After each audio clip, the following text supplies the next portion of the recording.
Ito ang rason kung bakit hindi ka successful. Itong hawak ko ngayon, itong cellphone na to, yung iba sa inyo dito, ginagamit lang to para mag-scroll, para manood ng mga babaeng talaswaan, para updated sa mga isyong di naman nakakatulong sa inyo. Ginagamit nyo yung cellphone nyo sa mga walang kwentang bagay. Ang reason kung bakit wala kang pera, ginagamit mo to sa mali.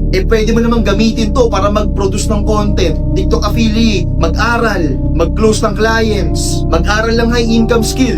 Diba? Pag ginamit mo sa tama yung cellphone mo, pwedeng magbago yung buhay mo. Ganun kasimple. Pag wala kang pera ngayon, baka hindi mo to ginagamit sa tama. Real talk lang ha. Kasi kung isipin mo, sobrang powerful na itong cellphone natin. Pwede ka mag-aral lang kahit na anong bagay na gusto mong aralin. Basta may internet pati cellphone ka. Ganun siya ka-powerful. So kung ikaw hindi mo ginagamit sa tama to, baguhin mo yan. Imbis na mag-consume ka, mag-produce ka. Imbis na gamitin mo sa chismis, mag-aral ka ng high income skill.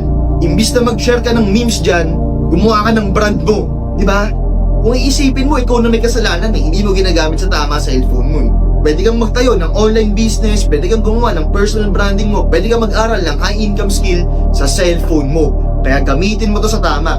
Ang pinaka-point ko lang, dapat ginagamit natin sa tama yung cellphone natin.